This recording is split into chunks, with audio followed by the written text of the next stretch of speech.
மன்னித்து விடுங்கள் குருதேவா. தங்கள் அனைத்து சிஷ்யர்களின் பசியும் அடங்கிவிட்டது. அனைவரும் திருப்தி அடைந்து விட்டனர். எவரும் போஜனம் செய்ய விரும்பவில்லை. என் நிலைமையும் அதுதான். தேவைக்கு அதிகமாக உண்டது போல் தோன்றுகிறது.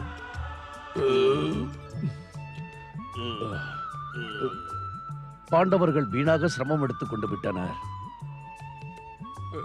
அவர்களே சிரமப்படுகின்றனர். நமக்காக என்னவெல்லாம் சிரமப்பட்டு போஜனம் தயார் செய்தார்களோ தெரியவில்லை. நாம் மிக பெரும் அபராதம் செய்து விட்டோம். உண்மையான பகவத் பக்தர்களை துன்பப்படுத்துவது பெரும் பாவம். பாண்டவர்களோ மகாத்மாக்கள். துரியோதனனுக்கு வாக்கு கொடுத்தது நாம் செய்த பெரும் தவறு சிஷ்யா. இப்பொழுது என்ன செய்வது? எனக்கு அன்றைய தினம்தான் நினைவுக்கு வருகிறது. அன்றும் இதே போல் போஜனம் செய்வதற்கு மகாராஜா அம்பரீஷன் அரண்மனைக்கு சென்றேன். மகாராஜா அம்பரீஷன் மாளிகைக்கா? ஆம் சிஷ்யா, அன்று நடந்த விஷயம் அது. மகாராஜா அம்பரீஷனிடம் உணவு வேண்டும் என கூறி ஸ்நானம் செய்ய சென்று விட்டேன். எனக்கு அன்றைய தினம் சற்று நேரமாகிவிட்டது. அன்று துவாதசி திதி. அந்தணர்களுக்கு போஜனம் செய்விப்பான் அம்பரீஷன். தர்மத்தை நம்பும் மகாராஜன் அம்பரீஷன் தர்ம சங்கடத்தில் ஆழ்ந்து விட்டான். பிறகு பிறகு என்ன ஆயிற்று? அங்கிருந்த பிராமணர்களின் அறிவுரைப்படியே துவாதசியில் போஜனம் செய்விக்காத பாவத்தில் இருந்து தப்பிக்க மகாராஜா நீரை அறிந்து விட்டான். தாங்கள் போஜனம் செய்திருப்பீர்கள் அல்லவா? சாபம் அல்ல, நான் அவனை சாம்பலாக்க விரும்பினேன். என் ஜடாமுடியை எடுத்து ஒரு பூதத்தை ஜனிக்க வைத்தேன். அந்த பூதம் மகாராஜா அம்பரீஷனை கொல்லச் சென்றது. அப்பொழுது திடீர் என்று பக்தவத்சலன் பகவான் ஸ்ரீஹரியின் சக்கரம் அங்கு தோன்றியது. பூதத்தையும் கொன்று என்னையும் கொல்ல வந்தது. அதிலிருந்து தப்பிக்க நான் ஓடினேன். ஓடிக்கொண்டே இருந்தேன். நாலா திசைகளிலும் ஓடிக்கொண்டே இருந்தேன். அதன் பிறகு நான் படைக்கும் கடவுளான பிரம்மதேவரிடம் சென்றேன். அவர் என்னை காக்கவில்லை. பிறகு நான் மங்களம் அளிக்கும் சிவபெருமானிடம் சென்றேன். என்ன செய்வது? அன்று சிவபெருமானும் என்னை கைவிட்டு விட்டார். அதன் பிறகு நான் என்னை காத்துக்கொள்ள வைகுண்டத்திற்கு சென்றேன். அன்று பரந்தாமன் என்னிடம் என்ன கூறினார் தெரியுமா? தெரியாது குருதேவா. ஸ்ரீஹரி கூறினார், ருத்ராவதார துர்வாசரே, நான் என் பக்தர்களுக்கு மட்டும்தான் அடிமை. எனக்கு கூட அடிமை இல்லை. என் தேவி மகாலட்சுமிக்கும் அடிமை இல்லை. நான் விரும்புவது என் பக்தர்களை மட்டும்தான். மன்னித்து விடுங்கள் துர்வாசரே, நான் ஏதும் செய்ய முடியாது என ஸ்ரீஹரி கூறிவிட்டார். என் சுதர்சன சக்கரம் தங்களை பின்தொடர்ந்து கொண்டேதான் இருக்கும். சமயம் கிடைத்ததும் தங்களை கொன்றுவிடும் என்று கூறினார். பிறகு பிறகு என்ன ஆயிற்று? அந்த ஜெகநாதன் எனக்கு ஒரு வழி கூறினார். துர்வாசரே, நீங்கள் இதிலிருந்து தப்பிக்க விரும்பினால் நாபாபுத்திரன் அம்பரீஷ மகாராஜனையே சரணடையுங்கள் என்றார். நானும் மகாராஜாவிடம் மன்னிப்பு கோரினேன். அவரது கிருபையால் என் உயிர் தப்பியது. இன்று நான் பாண்டவர்களை துன்பத்தில் ஆழ்த்திவிட்டேன். அதனால் தான் ஸ்ரீகிருஷ்ணனின் கோபம் இந்த மாயையை புரிந்திருக்கிறது. நம் பசியும் அடங்கிவிட்டது. நாம் என்ன செய்வது குருதேவா? தாங்கள் உத்தரவிட்டால் தர்மத்தின் வழி நடக்கும் பாண்டவர்களும் சென்று மன்னிப்பு கேட்கலாமா? வேண்டாம் சிஷ்யா, இப்பொழுது நாம் பாண்டவர்கள் முன் செல்வது உச்சிதமல்ல. நாம் வெகு விரைவில் இங்கிருந்து செல்வது மிகவும் நல்லது. நெற்றில் சந்தனமிட்டுக் கொள்ளவா குருதேவா? அனைத்தையும் பிறகு பார்த்துக் கொள்ளலாம். இப்பொழுது இங்கிருந்து செல்வதே நமக்கு நன்மை பயக்கும். மீண்டும் ஸ்ரீஹரியின் சக்கரம் வந்துவிட்டால் அனர்த்தமாகிவிடும். சிஷ்யா, நீ விரைந்து சென்று நம் சிஷ்யர்களை இங்கிருந்து செல்லும்படி கூறு. உத்தரவு. வேதக்ஞா, இங்கிருந்து நாம் வெகு விரைவில் சென்று விட வேண்டும். வாருங்கள்.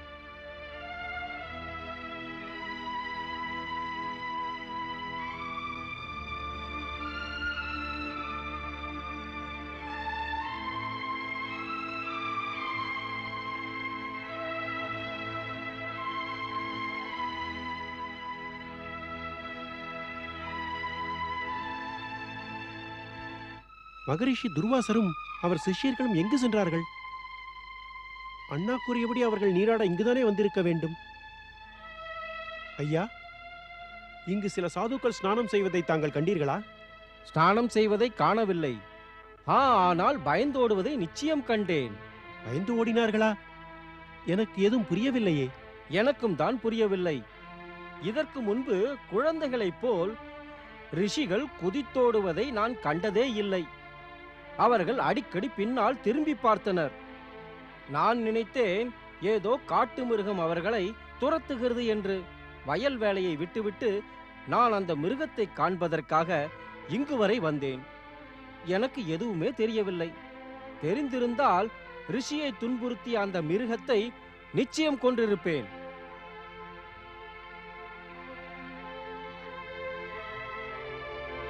ருத்ர அவதாரமான துர்வாச மகரிஷி இது போன்று அதிதியாக வருவேன் என்று கூறியதும் பின் ஏதும் கூறாமல் சென்று விட்டதும் எனக்கு ஏதும் புரியவில்லை. யுதிஷ்டரா, காரணம் மிக எளிது, சுலபமானது.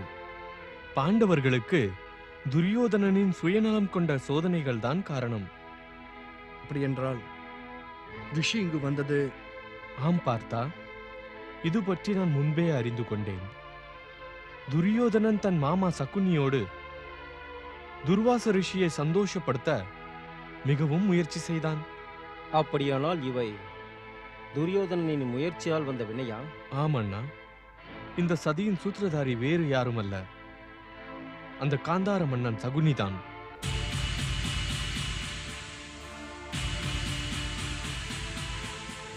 அண்ணா, இது ஆரம்பம்தான். வனவாச காலத்தில் இது போன்று துன்பங்கள் வந்து கொண்டிருக்கும். இது போன்ற துன்பங்களிலிருந்து விடுபட வேறு உபாயம் ஏதும் இல்லையா மாதவா? பாஞ்சாலி, சுயநலம் மற்றும் கொடூர குணம் கொண்ட துரியோதனன் என் பார்வையில் ஒரு நோய். ஆனால் இந்த உலகில் மருந்தே இல்லாத நோய் ஏதும் இல்லை பாஞ்சாலி. துவாரகாதீசா, நாங்கள் அந்நோய்க்கான மருந்தை அறிய விரும்புகிறோம். அனைத்து நோய்களுக்கும் அரிய மருந்து சிவ ஆராதனை ஒன்றே என கூறுவேன். பகவான் சிவன் அனைத்து துக்கங்களையும் போக்குபவர். உண்மையான மனதுடன் துதிப்பவர்கள் ஒருபோதும் துன்பப்படுவதில்லை. சிறிது முயற்சித்தாலும் சிவபெருமான் மகிழ்ச்சி அடைவார். அப்படியானால் நாங்கள் அனைவரும் மகாதேவனை மகிழ்ச்சிப்படுத்துவதற்கு இன்றே முயல்கிறோம். சிவபக்தி செய்வது இந்த உலகில் ஜனித்த அனைவருக்கும் பொதுவானது.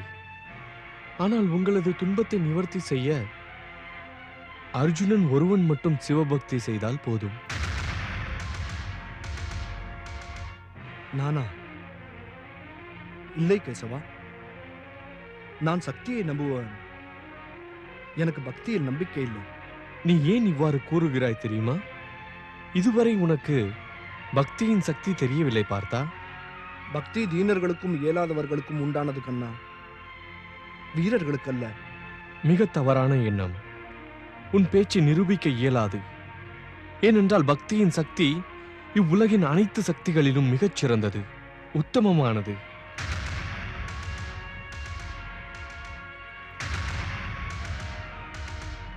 பெரிய அண்ணா, தாங்களும் நான் சிவபக்தியில் ஈடுபடுவதை விரும்புகிறீர்களா? ஆம் சகோதரா, துவாரகாதீசன் காட்டும் மார்க்கத்தில் நீ சென்றால் நம் அனைவரின் வாழ்விலும் சுகமும் சந்தோஷமும் மலர்ந்துவிடும். அப்படியே செய்கிறேன். தங்களது ஆசியுடன் உடனே நான் சிவபக்தியில் ஈடுபட ஏற்பாடு செய்கிறேன். கிருஷ்ணா, நான் என்ன செய்ய வேண்டும்?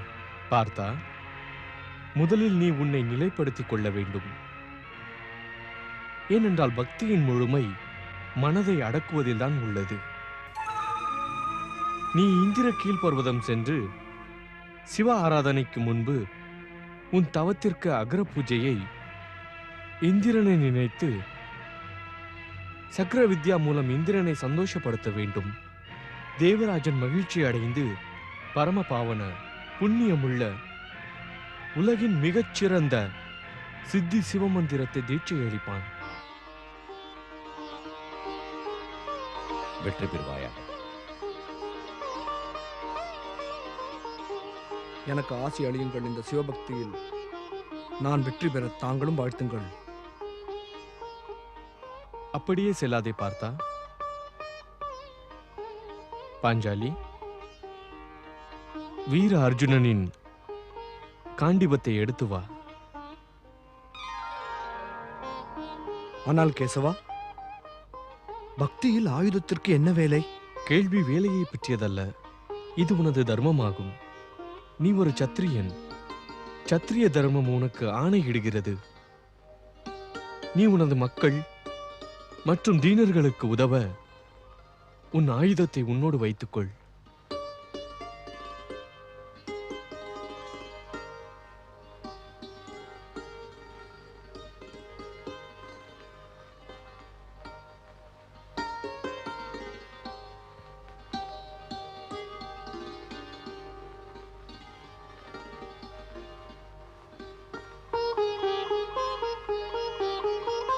ஆரியபுத்திரா, தாங்கள் ஒரு நல்ல காரியத்திற்காக தவம் செய்யச் செல்கிறீர்கள்.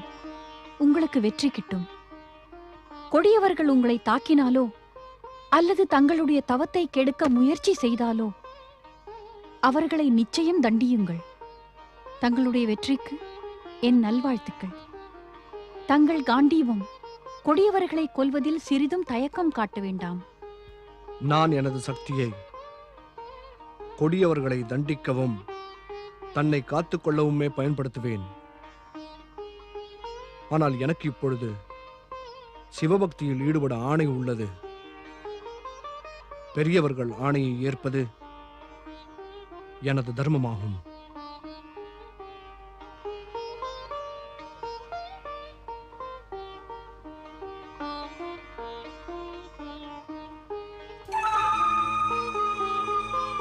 எனக்கும் விடை கொடுங்கள் அண்ணா. துவாரகை செல்லும் முன்பு நான் ஒரு முக்கிய காரியமாற்ற வேண்டும். நாங்கள் ஏதும் உதவி செய்ய வேண்டுமா கேசவா? இல்லை அண்ணா, இந்த காரியத்தை நான் தான் முடிக்க வேண்டும். போதும் போதும், நிறுத்து அந்த புராணத்தை. இது நடந்திருக்க முடியாது, சாத்தியமல்ல. மாமா, தங்களுக்கு இந்த ஒற்றனின் பேச்சில் நம்பிக்கை உள்ளதா? நான் நினைக்கிறேன் இவன் பாண்டவர்களோடு சேர்ந்து நம்மை ஏமாற்ற சதி செய்கிறான்.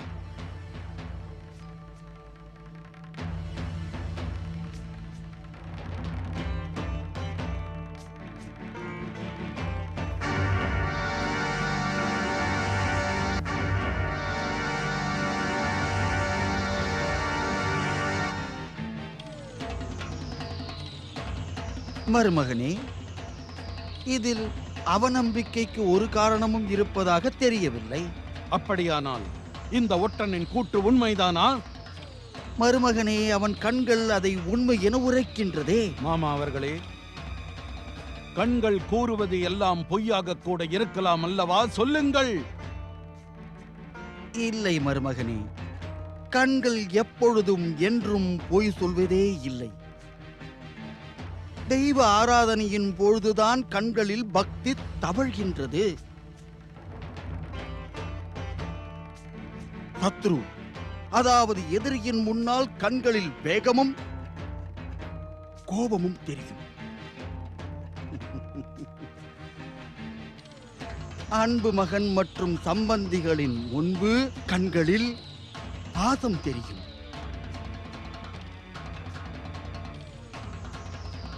சதிகள் மற்றும் பொய் கூறும் போது கண்களில் ஒரு பயம் வந்துவிடும். பயம். மருமகனே,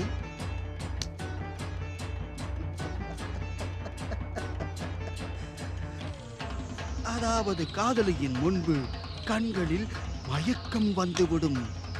இது கண்களின் பாஷை மருமகனே, கண்களின் பாஷை. அதோடு இதை படிப்பவர்களுக்கு கண்களில் மறைந்திருக்கும் உண்மை மிகவும் நன்றாக தெரிந்துவிடும் மருமகனே. தாங்கள் கூறுவது உண்மைதான், முற்றிலும் உண்மை. நீ செல்லலாம் ஒற்றனே. உத்தரவு. ஆனால் மாமா அவர்களே, ஒரு விஷயம் எனக்கு புரியவில்லை. அந்த ருத்ராவதாரமான மகரிஷி துர்வாசர், அவர் கோபம் இந்த உலகில் மிக பிரசித்தி பெற்றது. அவர் ஓடும் அளவிற்கு என்ன நடந்திருக்கும் மாமா அவர்களே? ஏன் மருமகனே, எது நமக்கு புரியவில்லையோ அதைத்தான் விந்தை எனச் சொல்வார்கள். அப்படி புரியாத விஷயங்களுக்கெல்லாம் நாம் எட்டி நின்றே வணக்கம் தெரிவித்து விட வேண்டும். என்ன கூறினீர்கள்? என்ன கூறினீர்கள் மாமா? இல்லை இல்லை மாமா அவர்களே, நான் எட்டி நின்று கொண்டு வணக்கம் தெரிவித்து பாண்டவர்களை மன்னித்து விட முடியாது. நான் மன்னிக்கவும் மாட்டேன் மாமா அவர்களே. இந்த ஒற்றன் என்ன கூறினான் கேட்டீர்களா? அவன் கண்டிருக்கிறான். அந்த கிருஷ்ணனின் அறிவுரைப்படி அர்ஜுனன் சிவாராதனை செய்வதற்கு இந்திரகீல் பர்வதம் சென்று விட்டான்.